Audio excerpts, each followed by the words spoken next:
Welcome to our broadcast and welcome to charity on the Essequibo coast. Folks, we're here today because there was a fire quite recently that destroyed a portion of the market. We're going to talk with some of the affected vendors on their expectations and perhaps even on some of their fears. And local government elections just concluded, folks. We're going to be talking with some of the councillors here as well on the hard road ahead in the Cinderella Country. So smash that emoji button for us. Share the damn life and partner with us. We don't run till this way on water, folks. Want to keep getting the best in the ring? Let's fight! Yes, you can help us to keep going by partnering with us through your contributions. And it's easy. Send us a daily, weekly or monthly donation, whichever is most convenient to you. Cash App at $in the ring 592, Zelle and PayPal in the ring 592 at gmail.com, or WhatsApp us on 627-6963 for how to contribute via MoneyGram and Western Union and for MMG payments.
Thank you for having me here. I'm Faisal Imamuddin, a vendor that was partially damaged by the fire that occurred last Thursday, 1 week ago, 1 week and 2 days ago.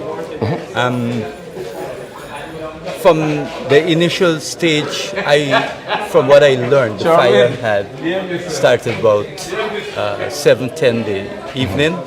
I got a call about 7:20. I reached here about 7:25, and it was in a state where the fire was escalating at a rapid pace. I suppose because the building was old, and they had some things that helped the fire to go to that extent. But all in all, we want to thank the fire service for what they did in saving the entire building from going up in flames. And so half of the market was saved somewhat. But prior to that, we were able to come into the market later on to retrieve some of our stuff and to see what we could gather from the loss that we had carried. We're still in the process of doing that. And we are hoping that those things could work out smoothly for us and we could get back on our footing as early as possible. 1 week has only gone and we are already feeling the squeeze of not being able to provide for our families. Our resources are drying up and we are left here. So if we gotta go with 1 week more, I don't know how we're gonna survive. But God's mercy is good towards us and we are thankful for all that He has been doing for us. And so I just want to shed in terms of what has taken place, and I hope that this message will go forward. All we've got so far is promises and nothing else. We don't know what would be the next move. We are not against development, but we also are not against dragging your feet and just having us there in a vacuum, and we don't know where we will go from there. So thank you very much for allowing me to share a little on what has transpired. Just one question before you run off. How much do you estimate your losses at, and what have you heard thus far? You talked about promises. I know there's some contention between a mall and building back the shed. What has your losses been estimated at personally, and what is the contention there, and what are the promises that were made? My loss goes up into the millions. The truth is, even if you put a figure, I know that they will not compensate you for that amount, but I'm hoping that they said that the government is a caring one, and here is a point they could prove that to us. We've learned of other places being burned and people being fully compensated. For example, at Perico, at Monrepo, I've heard of Polari vendors and cassava ball. They have been compensated in excess of $3 million. And so we have clothing, footwear, curtains and so on. And those are things that are very expensive, and those things adds up at the end of it. So far all we've been doing is writing down the cost of the things that have damaged so far. We have not made a full breakdown really as yet to the things that we've lost so far. So I can't give you a offhand, but I know that it has gone into millions. And what is the promise thus far in terms of how do you guys move forward from here? All right, from what I learned this morning is that the vice chairperson has come and they said they're going to look in rectifying the structure that is left up and allow us to continue to vent as it is. From Tuesday, they're going to do moving some of the debris and some of the things that were damaged, the buildings that was damaged, and try to get out most of the debris from there. And so we're hoping that will not disturb our peace, but at the same time, what we want to see happen is that our lives go back to normal, and some sort of compensation will be in effect, and we would able to move our life forward. I'm a father of 4, and so this is my sole dependence on what I do as an individual. We have been trading in this market for some of us, it has been close to 40 years. For me personally, in the market, I've been with my parents, so it has amounted to those amount of years. And so over the years, we have accumulated a lot of things in terms of stalls and so on. And so we know that if they're going to have an effect on us, it's going to cause us, we're going to end up losing big time. We're not against that either, because it's all about helping one another. It's all about seeing the need of each other and able to fulfill that. So thank you very much. Thank you very much for spending this time with us. Thank you.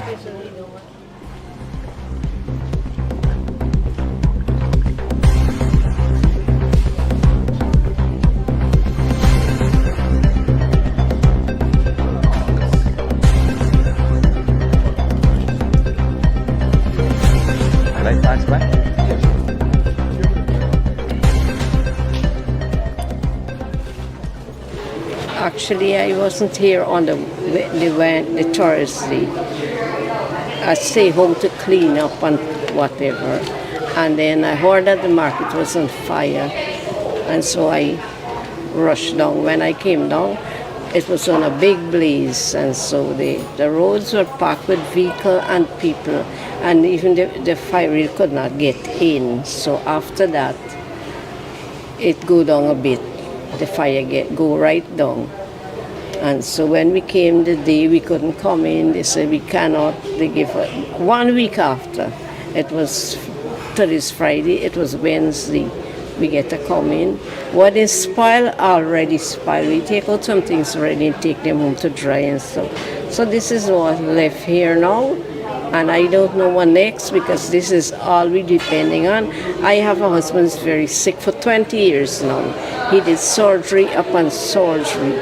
The last surgery he did at Woodlands there cost us some good millions. Wow. And like I spent everything on that, and so everything is now worn and finished here. So we're asking that, I don't know if the government would compensate us or give us any help at all, but we really need.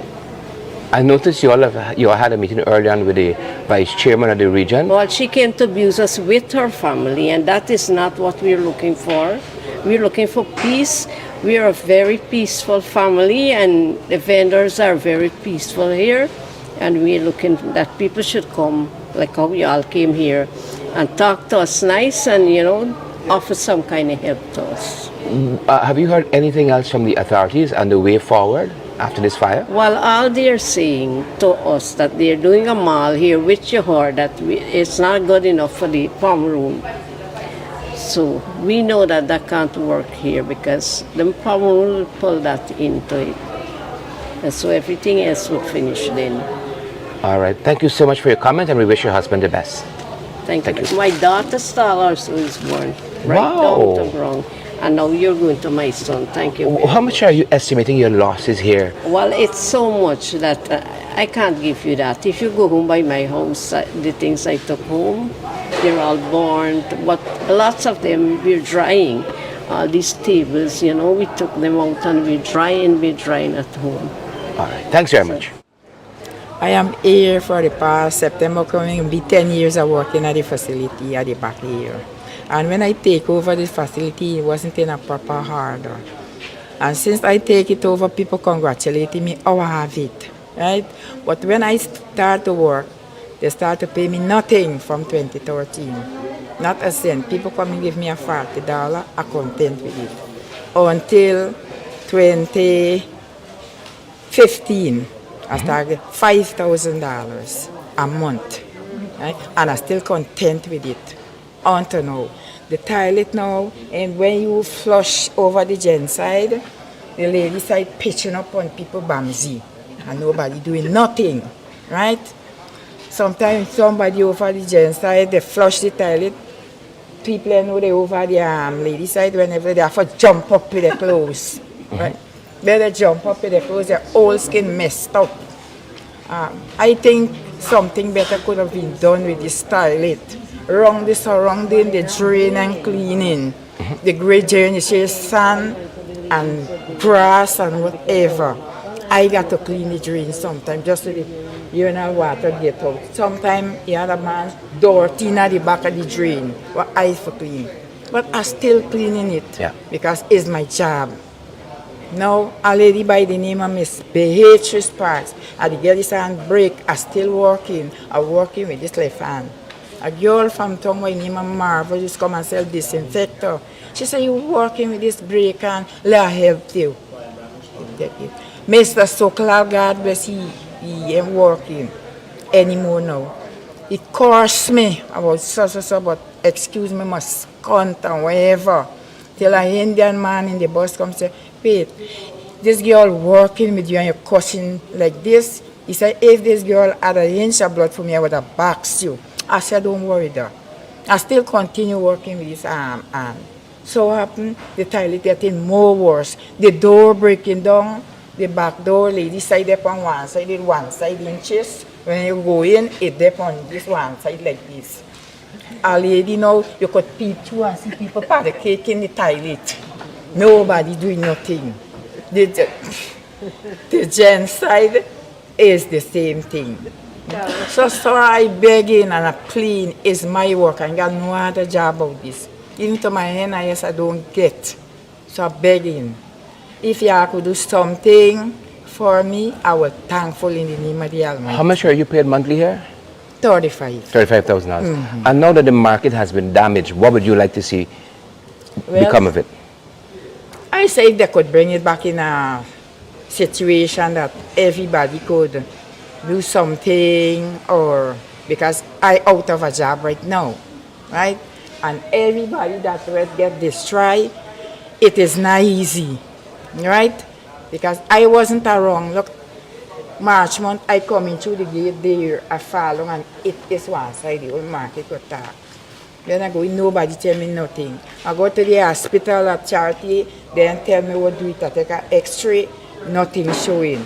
I left, I go to Linden to see my grandchildren, them. I end up at Blueberry Hospital, I get the paper, them home. Last Monday gone, I've been to Linden when this fire took place, I wasn't around.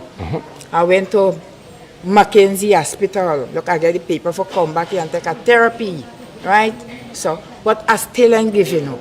I still working because look right now, it can't nobody in there. I still cleaning the toilet. I think I go in at the NDC. What is your name again? Ingrid Thomas. Ingrid Thomas. We hope the authorities are going to look at this, especially with NIS, and be able to assist you in some way. For the part, I work in Air, I work with Alfonso, I work with Tema Sankar, I work with RK Security, and still 20 years service, and still I cannot get in this. All right, ma'am. Thank you very much for your comment. Anyway, thank you. Thank you so much.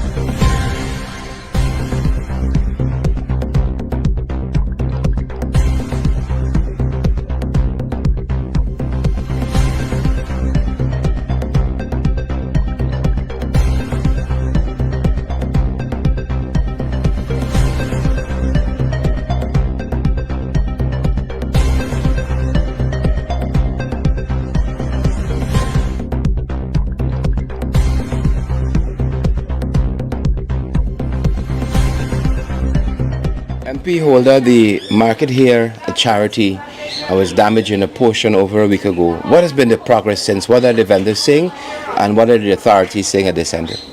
Well, Sharad, thank you for having me. Thank you for this interview. The market was burnt about a week ago. So far, I've been getting a number of complaints from vendors. That is why I'm here today. I was in Georgetown attending to parliamentary committee and other political issues, and I received a number of calls, numerous calls from vendors. The claims basically were that nobody is paying attention to them. Their livelihoods are at stake. Some of them are single parents, single mothers. They've expressed to me that they would have been at this market vending here for the past 20, 30, some even 40 years. And so this issue here is of significant importance. It has hampered their livelihoods in a significant way. And the main concern is that nobody's paying attention to them. While you had the Minister Rupson Ben, the Minister of Home Affairs, coming here and making very little pronouncement. I think he said, well, they need a new market, and basically that was it.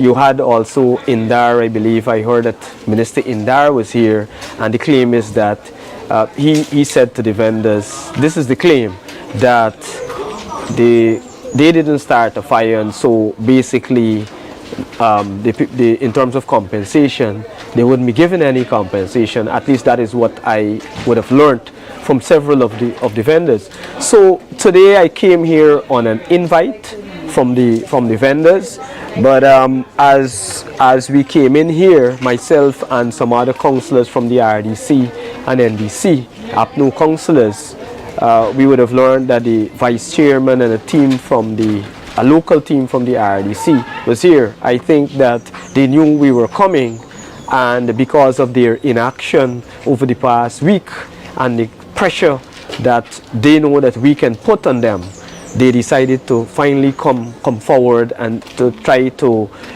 quell the storm here, so to speak. And so we met with them. We actually came up while they were speaking with the vendors.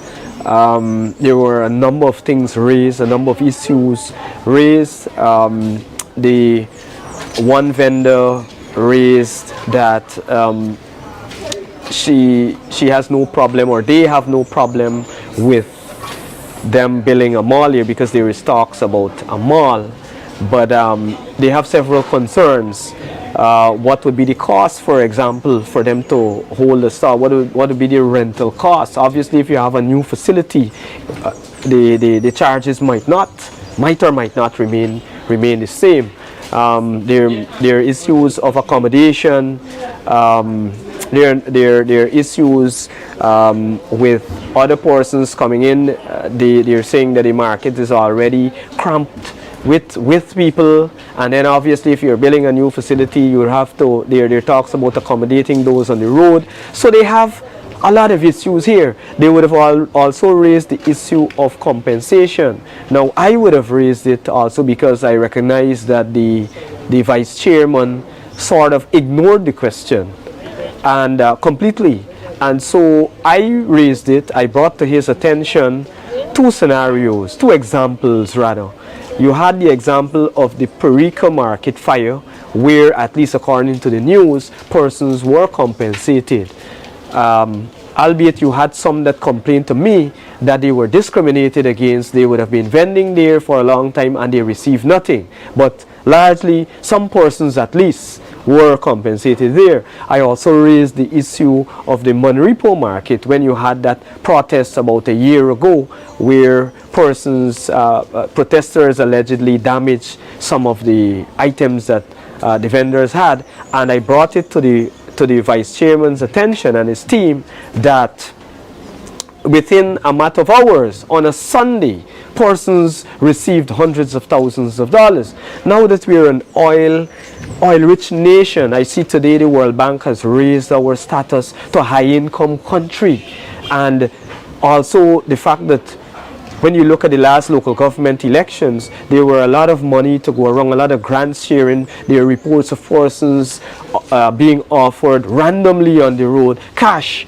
And so it is absurd that this administration now is taking a position that they cannot, or they're not sure if, in the words of the vice chairman, if there will be compensation. In fact, what he said that they will assist. I don't know what form or fashion, what shape or fashion that will take. I mean, I don't know. I don't know what he's talking about, but the issue directly to speak to compensation, he has stepped back on that. I asked him to give us a time frame for this assistance. He also declined to give an answer on that. So the vendors are, while I understand today they try to calm them down, they knew that myself and other MPs and councillors would have been here, make a representation for them. The vendors, they ran in and tried to calm these vendors down and made a few promises to them, but we'll have to look and see in the coming days and weeks if anything materialize. I would have been, in my discussion with vendors, I would have expressed to them the APNU AFC's plan. While we were in government, before we left government, we were in the design phase. It is public knowledge that we had a waterfront project on stream in the pipeline coming. We were at the design phase of that, and we had made a commitment by 2021 we were going to deal with the waterfront and have a modern market here, and so that everybody can be comfortable. One Ejil was here in 2021, as I can recall, and he made pronouncements in similar fashion, sort of tried to own the projects. He did not say, well, these were projects, good projects, that the PPP administration wants to continue or will be continuing. But he put it in a way that these were new projects. And so same way we would welcome them. Same way I think the vendors would welcome that project. But up to now we're in 2023 and nothing has materialized. Persons are very suspicious. They are very suspicious over the fire, over what would have occurred. You're hearing all sorts of stories, stories of persons maliciously setting the place ablaze, but we cannot conform. We cannot conform. We are not hearing anything thus far from the fire service as to what exactly are their conclusions in terms of how the fire would have started. There are other issues that would have been raised. In terms of vending here, one proposal was that persons go to the back area. And then because there's a tarmac, beyond what you're seeing here, there's a tarmac at the back. But one of the major concerns there is security. They have a lot of reports of a lot of criminal activities in that area, theft and person stalls being broken into. So there is a clear case of lack of security at the market as well. Sharon, there are a number of issues here, multiple issues, countless issues that the administration has not been addressing.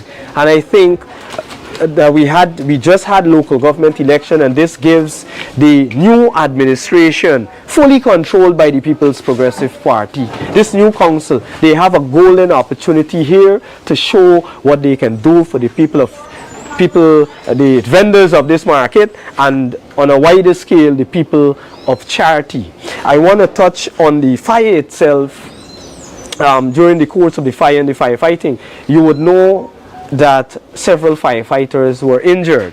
I've made contact with the authorities there at the fire service. I understand that they're all in good health. We say thanks to God for that. But I would have learned that some sort of miscommunication or some sort of issue would have led to that. Because GPL, on one hand, I would not have gotten the opportunity to speak with the folks at GPL, but the report is that GPL is claiming that they would have cut off the power. So there is a question now as to where this power came from that caused the fireman to be injured, to be electrocuted. And so those are questions that we will have to seek answers at various levels for. But at the moment, the place is flat, nothing, there's been little or no progress here. There should have already been a structural assessment of the area to see if the structure is safe, if people can return, etc. There should be an assessment of the damage to see, to pinpoint who are the people that legitimately share losses. There should be some kind of economic impact assessment. I've heard stories of vendors here having 6 kids, single mother having 6 kids and losing everything in this fire.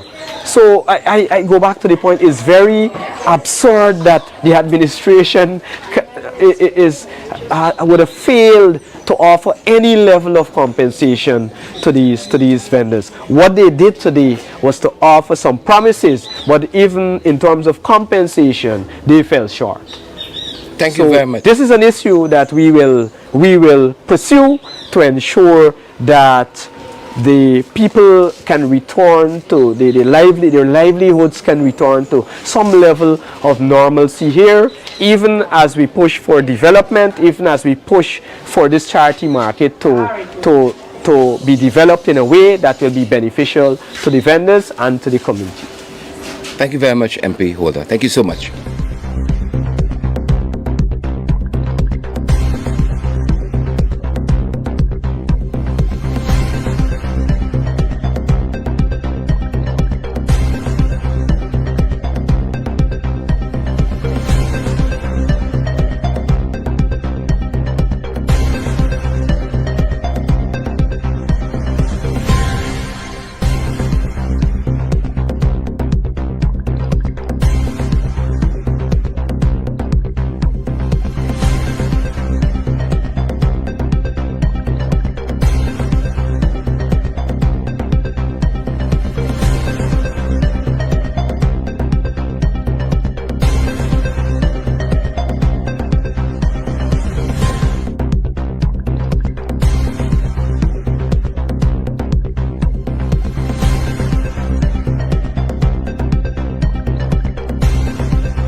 And you have been listening there to some of the vendors here at the charity market here in Essequibo, a market that was recently destroyed in portion by fire. Let's turn our attention now to some of the councillors who were recently elected at the local government elections. Their hopes are high as their expectations.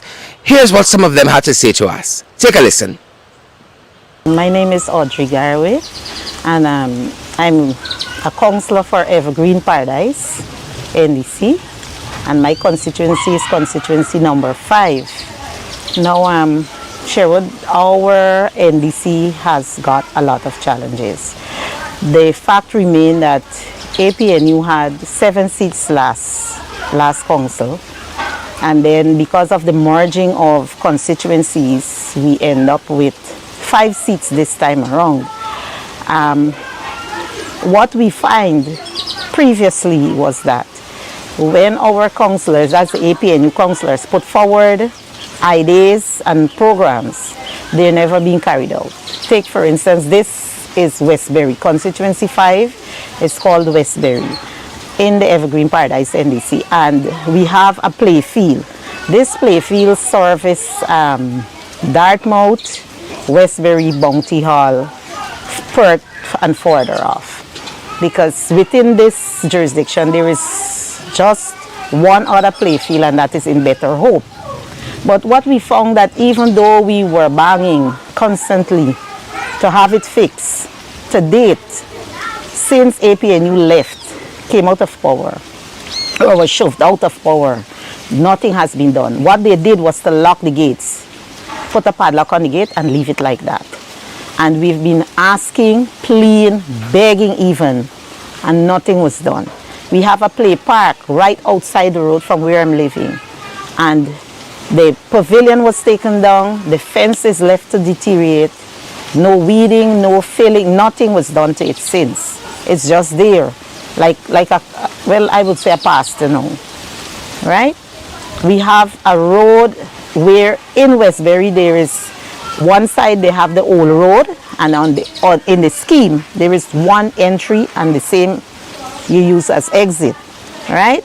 We've asked, because of the narrowness of the streets, to just facilitate, because there is a wide dam at the back, to fix that dam so that, you know, people can get to fill their lands, occupy their properties and whatever. And I was told by the NEC chairman, Mr. Lionel Boudram, that this dam belongs to DNI. But lo and behold, places like Better Success, Perseverance, right? Even right at Bounty Hall, the same very dam has been fixed and converted into street, right? And throughout the coast you would find that. But I don't know what is the reason why they don't want to do it. I may know, but I don't want to say, because you know, these people are so atrocious. But what we would like to have happen this time around is to get those things fixed. We would like to have an even feed. If you're going to do X in Perth, then we would like to have, as long as there is need for that same thing or something similar to happen in our community, just don't fix the PVP supporting areas and leave our areas alone, right? Because that is what we found they're doing, right? So the councillors and I, we are planning to push forward so that they fix our ball field, they fix the playground. Right now, Sherwood, we were having a serious problem, and I would like you to pass and just take a video of it. The burial ground that is at Eliza, Exmouth, I understand that a contractor is stockpiling. I see this sand, I was told some contractor is stockpiling there. But what they're doing is damaging the access to the burial ground. Now that burial ground services Westbury and Dartmouth, right? Predominantly, nobody else would go there to bury. People who belong there, whether they're coming from Georgetown or wherever, that's it. So we have one dead buried yesterday and one to bury today. And it's hell for those people to get there. You understand me? Because the trucks, the big trucks, they just mash up the entire. I have some videos of last month. I was at a funeral and I took some videos of the condition of the place, but yesterday when I passed there, it was worse. you know, and I contacted the overseer and I told her that I expect them to do something about it immediately because this is not fair to us. I know if that was the people of Perth or Jib or anywhere else the burial ground was servicing, I don't think they would have done that. And I'm calling it bullying because nobody know who gave authorization, nobody don't know who is the contractor and all of that, but they just come throwing sand and all of that. But this NDC has a lot of things to be fixed, and I'm hoping that no partisan will be played, you know, in the fixing of things. Because when there is stuff and we know that, like, let's say Bounty Hall has to get a bridge, and we know that the people would benefit, we don't block them, we don't challenge it. We ask that it go forward. But when it comes to our area, everybody is dumb. Everybody is dumb, and we just there talking about it, and nothing is being done. So you see, those are things we want to get over with. We have a community center. At the community center that is in Dartmouth, the chairman says that the community center belongs to the NDC. Rightfully, we know that our people, Dartmouth people, volunteer their services. They donated the land and all of that to build the community center. That's when it was under village council. Now, because we are holding out to say that this center belongs to the people of Dartmouth and should remain that way, nothing is being done there. Nothing whatsoever. Right now, if you go there, you would see a lot of bushes and so on. So we are trying to, you know, work with our people as well to do some self-help to get that clean up, because we don't see where this is leading, but we also want to hold on to what belongs to us. We want to ensure ours is ours. We are people like everybody else, and we need to be treated equally like everybody else. My name is Prince Holder, and I am the newly elected councillor representing a partnership for national unity at the municipality that's in Anna Regina, constituency 6. So far, the councillors were sworn in, but there is a problem with the mayor and the deputy mayor. You know, we are awaiting the president, we were told, has to do that swearing for those two, for the mayor and deputy mayor. So as it relates to that, we are still waiting on such to happen, and then I believe we can move forward. It slipped me to say that I'm an RDC councillor as well, and so far I must say there's a lot to be done in this region. You know, Sharad, what is happening in this region? I want to call a spade a spade. You know, in the APNU AFC stronghold, there is absolutely no work whatsoever has been done, or I should say very little. If you should walk this region, you will find that there are streets in the PPP stronghold where they are only having 2 persons living on that street, and you would find that that street was well done. And if we go around the APNU AFC stronghold, you will find that we still have not only potholes, but I must say ponds and so on, you know. That doesn't sound like one Guyana to me. Exactly.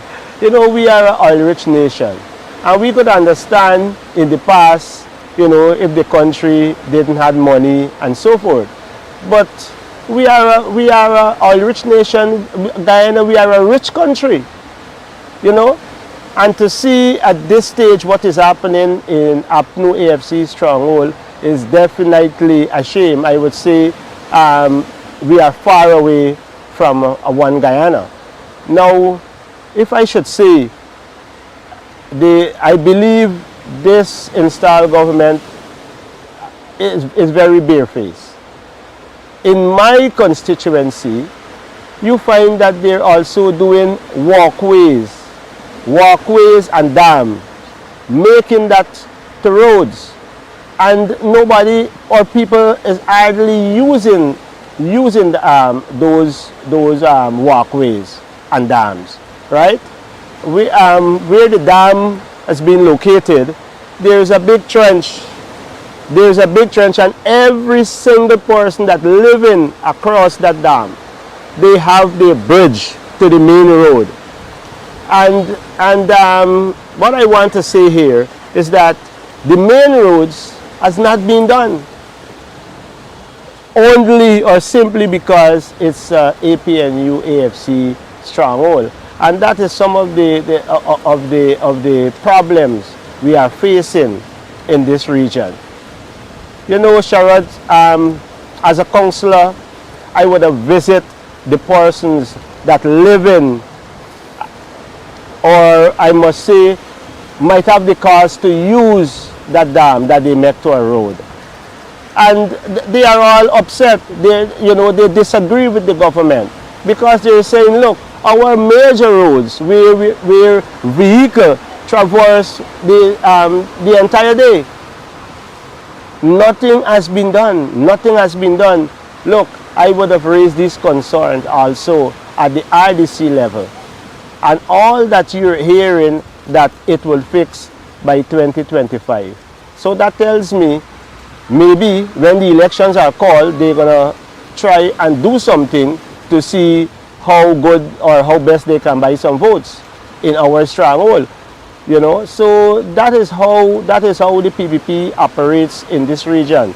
Not forgetting that I must say they are about 90% of the population belongs to the PPP in this region. So it's a very difficult region for us to work in here.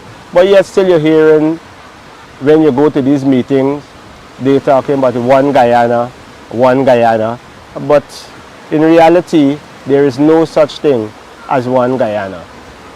And so the struggles continue in Region 2. So Sharad, those are some of the main things that happening in this region. So I do hope when the mayor and deputy mayor sworn in, we would be able to do some work, because they would have made promises as well. They asked the councillors that we should work as one, and I would have joined them in a sense to say, once we're working under a one Guyana, meaning that we're treating everybody equally, yes, I would work. I would definitely do my part to make sure this region becomes better. So I believe that is it so far that I can say. You're ready to work? Yes, exactly. Excellent. Thanks for sharing your thoughts with us. Want to keep getting the best in the ring? Let's play! Yes, you can help us to keep going by partnering with us through your contributions. And it's easy.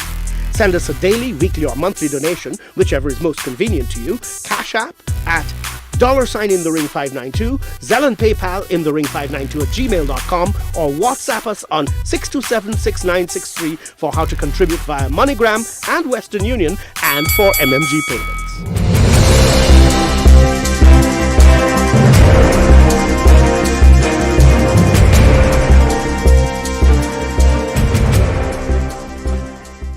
Thanks for joining our broadcast here at Charity on the Essequibo Coast, Region 2. We've spoken to some vendors at the charity market, recently partially destroyed by fires. Their fears are real, their expectations are high from the current administration. We have also spoken to some councillors here in Region 2, recently elected at the just concluded local government elections 2023, about the hard work ahead of them in the Cinderella Country. Thanks for joining us. Share the live, smash that emoji button, and of course, partner with us as well. Stay safe, folks. That's our time, and that's our program.